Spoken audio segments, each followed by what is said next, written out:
Hey guys, thanks so much for checking out our special Driving the Vote. So many of the other news networks are focused on the politicians, but we are focused on the people, and that's why we've got the NewsNation RV. We're driving around the country, talking to everyday Americans. No politicians allowed in the RV. We got Henry, our producer and driver, up front. Mo's behind the camera, and we are starting in Philadelphia, where there is a big district attorney's race and a big concern about crime. This is known as America's largest open-air drug market, Philadelphia's Kensington neighborhood. We're walking around, it's immediately clear. Needles all over the ground here. Drugs and people on drugs are everywhere you look. But we definitely need people to understand that we've already lost enough in the city. Change is definitely needed. Change could come with the city's district attorney race next week. This is John. He's been missing for 6 years. Something community activist Roz Pichardo is watching closely. I first met Roz in 2022 when she was walking around Philly with a tourniquet to save gunshot victims. The tourniquet, I just used one last Thursday. I was at the hair salon getting my hair done. There was a shooting. Food, snacks, Things haven't really gotten better since then. Now far-left District Attorney Larry Krasner is being challenged by former Judge Pat Dugan. Krasner coming under fire recently for his handling of the Kata Scott murder, a young woman allegedly killed by a man Krasner previously allowed to get out of jail on a different kidnapping charge. The person who was arrested, he had a previous history of kidnapping. No, I want him to be more for families of homicide victims and harsher sentences. Just get people arrested and charged properly. Even Roz, who identifies as a staunch Democrat, is not happy about Krasner's history when it comes to prosecuting homicides, which is why Democrat DAs around the country will be watching Philly so closely on Tuesday. Are the days of progressive bail reform touting prosecutors numbered? Former Philly Sergeant Mark Fusetti says yes. This is an ongoing issue with this office. It's been going on for years. The world's just getting to see it now because of this beautiful young woman that was taken away, just preventable. Really interesting to see the district attorney race in Philadelphia. And on the crime topic, we were also in Burlington, Vermont, as we continue our journey all over the country. And Burlington was especially interesting when it comes to crime because Burlington is one of the only cities in America that back in 2020 actually defunded their police department. You hear a lot of places talking about it in the defund movement. Well, in Burlington, they actually defunded the police. And many people there say it was a big mistake because now crime is an issue and they're having a hard time hiring back police officers after they laid off so many when they defunded the police department.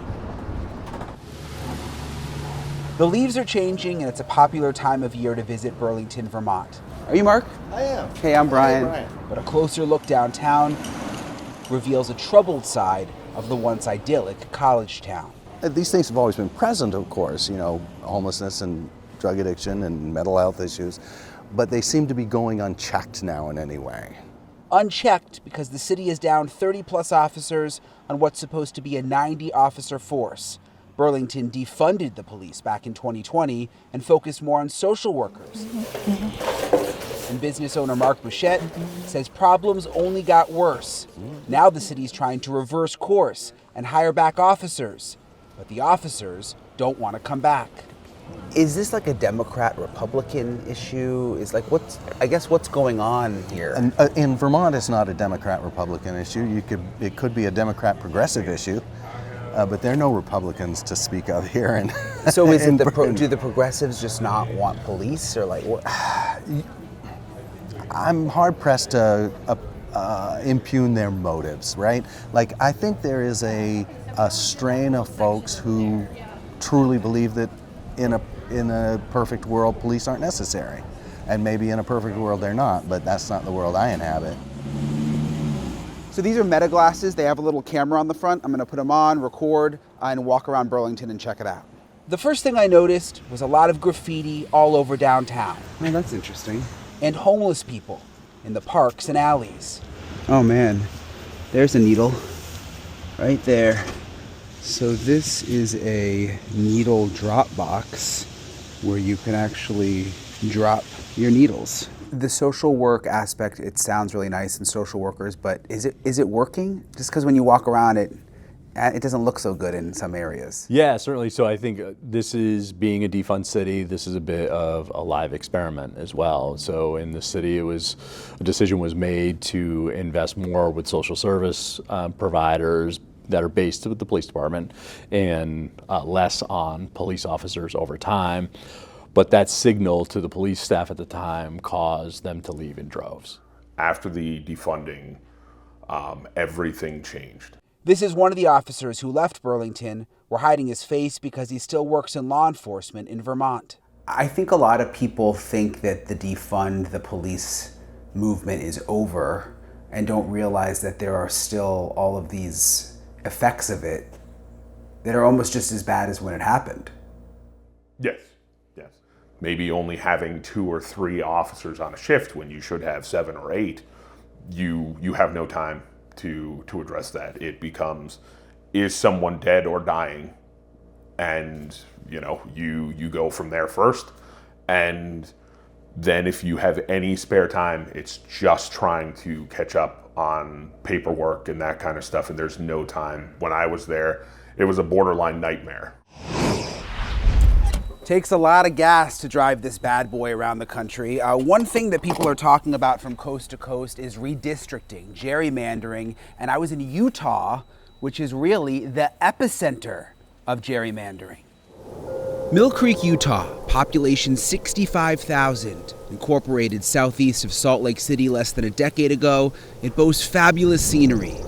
But Mill Creek is the home of something else, all 4 of the state's congressional districts. It really is crazy. Here at Iceberg Drive-In, they have amazing milkshakes, by the way. I'm in Utah's 4th congressional district. On this corner of the intersection outside the Starbucks, we're in the 2nd district. And across the street here at the 7-Eleven, this is Utah's 3rd congressional district. And get this, we put our drone up, we fly 1.5 miles east, and now you're in the state's 1st and final congressional district. Where we're sitting right now is sort of like, I guess, like the epicenter of gerrymandering. Yeah, it really is. Just this intersection right over here. How did that happen? Well, it's a really long story. Elizabeth Rasmussen heads up the group Better Boundaries. She explains that Utah voters went to the polls in 2018 demanding nonpartisan congressional maps and won. But years after passing, and those voter-mandated maps are still not in place. It comes to how you're represented. And if boundaries are drawn in a certain way that makes it so your voice can't be heard, that's a problem. And so really every issue that people are passionate about can come back to this. So we live in this little jagged, separated area that they've created. Mill Creek voter Elisa Olson is an independent and moderate, while the legislature's super Republican majority has drawn maps that spread out the area's Democrats. To me, this is just a blatant attempt to diminish the vote of our community. It's not which party that's doing it that primarily bothers Olson, who's a member of the Mormon Women for Ethical Government. It should not be something that is permitted. And the crazy thing is that the people of Utah agreed and voted for this. As a mayor, I have a different attitude because I have 4 congressional doors open to me to lobby for things that our city needs. The mayor believes Mill Creek nabbed some grant money thanks to its supersized representation in Congress. Being able to get 6 letters of recommendation from our 2 senators and 4 congresspeople is actually quite effective. Come with me today as we journey west through all 4 of Utah's congressional districts. Mill Creek voters are engaging, making creative Instagram videos to get the point across. Farewell, Utah Congressional District number 1 in Mill Creek. They want to show just how ridiculous it is that they have 4 congressional districts in their small city. With tears in our eyes and chocolate in our cups, we have reached Utah's Congressional District 4 here at the Iceberg Drive-In. Also in Mill Creek. Many efforting to buck the national trend and pioneer a new path. But Utah is different because while others are finding ways to make the system work in their favor, we are pushing for the opposite. As we continue our journey across America, we're seeing some beautiful, beautiful places. We're here along Lake Erie, but further inland, is farm country. We've talked to a number of farmers concerned about tariffs, specifically soybeans. Many of them haven't sold soybeans in months because of this issue between the United States and China, although they are now relieved there finally seems to be a deal. It is not hard to fathom the time, treasure, and toil that went into planting this expansive crop of soybeans in central Kentucky. What's tough to understand, despite the new trade deal that President Trump says will have the Chinese buying soybeans again, the farmer behind all this says he still won't make a single dime of profit. These soybeans will probably lose $150 to $175 an acre. That's a $180,000 loss for my operation. And I'm not unique to anybody else in this area. Caleb Ragland is a proud ninth-generation Kentucky farmer. He's also president of the American Soybean Association.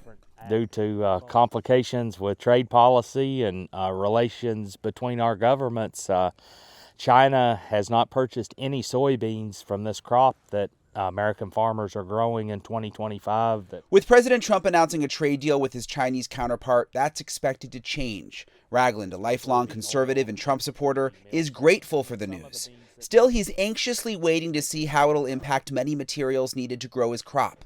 Imported fertilizer, herbicides, and pesticides are currently slapped with retaliatory tariffs, and farmers are footing the bill. Tariffs are a tax, and when there is a tax, it raises the cost. A lot of the soybeans in this area make it here, where they're taken off trucks and then loaded onto these barges and taken down the mighty Mississippi River. And while China may not be buying soybeans, there still are other countries buying beans from the American farmer. Some of them go to Mexico, some of them might go to Nigeria. Ben Westerfield's job at Hopkinsville Elevator Company is getting soybeans to exporters. While soybean prices are down about 20% from 2 years ago, he's still able to keep the supply flowing. No, it is not China. No, it's not 80 to 100 million bushels or 100 million tons, whatever they're buying right out the gate. But we're piecemealing barges out at a time, and we're loading those barges, and we've got a market for them. The biggest market, China, is the most important. China is not a market that you give up on, or you say, well, we'll just find somebody else. As we journey across the country, we've also been hitting up college campuses, which has been really interesting in light of everything that happened with the Charlie Kirk assassination. I was in Utah talking with college students there. We were in Virginia. And at many of these campuses, the Turning Point USA chapters, they had minimal involvement at one point, maybe dozens of people in the chapters. But after the shooting of Charlie Kirk, it really energized many of these students. And some of these chapters have actually grown from just a couple of dozen people in them to now thousands. Do you know how many mass shooters there have been in America over the last 10 years? Counting or not counting gang violence? Great. Charlie Kirk's assassination was a tragedy that shook the nation.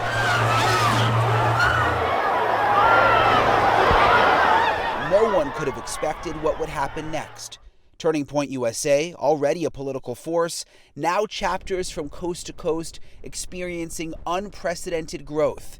And what's perhaps most consequential, the members are getting younger and younger. Were you inspired by Charlie Kirk? I definitely was. The way he presented himself, it was so cool, and I wish I could be that confident.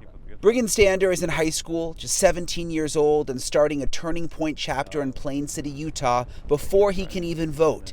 He faced some pushback from his school district, but says what happened to Charlie changed everything. After that, we only had 8 members in our group, and that happened, and all of a sudden it jumped. We're over 60 now, and it's one of the biggest groups, I think, aside from mountain biking at our school, and it's gotten crazy. From high schools to colleges, Turning Point USA has received almost 20,000 requests for new chapters. From the West Coast, near where the shooting happened in Utah, at BYU. That was a man who stood up for freedom of speech for everyone.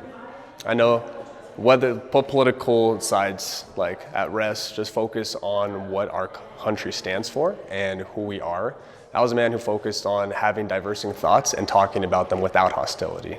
So he was a huge example to me. To the East Coast at Virginia Tech, Young voices determined to have an impact in the upcoming elections. But you don't want to leave people in grief for too long, because they forget the true mission, which is to evangelize to the people in the marketplace of politics. We want to restore this country back to its glorious days, to where everyone can afford a place to live and everybody can just enjoy the freedom of speech, freedom of religion, whatever they want. All right, as we continue chugging along on our road trip across America, we are hitting up New Jersey, which is really interesting. Obviously, you've got the big governor race there, and it's women in New Jersey who are really coming in to play. It's that time of year again. Pumpkins, You like that one? Yeah, look at it. fall colors, and scary yard decorations. Mommy, I found a heavy one. Besides picking the perfect pumpkin, another choice is getting a lot of scrutiny here in New Jersey: the race for governor. Polls show Democratic Congresswoman Mikey Sherrill and Republican Jack Ciattarelli locked in a close battle. Sherrill slightly ahead with women. Mikey is a mother of 4. She served our nation. Sherrill's campaign leaning in heavily on her time in the Navy as a helicopter pilot. The Navy taught me in a crisis, you either find a way or make one. Ciattarelli promoting a down-home image. I'm Jack Ciattarelli, born and raised right here in New Jersey, where it's never been harder for the middle class. This year, soaring electricity costs are in the spotlight. My electric bills are out of control. A lot of the green initiatives that they started are not working. My electricity bills were over $900 a month. They've never been even half that in the summer. It's just crazy. I sat down with Diane Ackerman and some other Republican women back in April. I'm excited. It feels like something's going to change. Now, after 8 years of a Democratic governor, Republicans are hoping voters' frustration will spin the needle their way. While New Jersey is true blue in presidential elections, the governor's office has regularly flipped between parties, and the current governor is the first 2-term Democrat in 44 years. Tina Padalano is hoping Ciattarelli's third run for governor is the charm. Taxes are out of control in New Jersey. It's almost unlivable. Jack Ciattarelli is a Jersey guy with Jersey values, understands the state, and knows what is at stake right now. But for many Democrats who flocked to No Kings protests around the state 2 weeks ago, what's at stake is about standing up to Donald Trump. I think that the governors are going to be the barricade against the lawlessness and the carelessness of the things that the White House is doing. I'm afraid that if the Republicans win, New Jersey will become a red state and people are going to lose their benefits that they desperately need. Like at the pumpkin patch, weighty factors going into a big choice and all eyes on the outcome. From New Jersey to Utah to Pennsylvania to South Carolina, Kentucky, Tennessee, we've been all over the country. It's been awesome meeting everyday Americans. We appreciate you so much for checking out our special, Driving the Vote. Until next time, we'll see you later.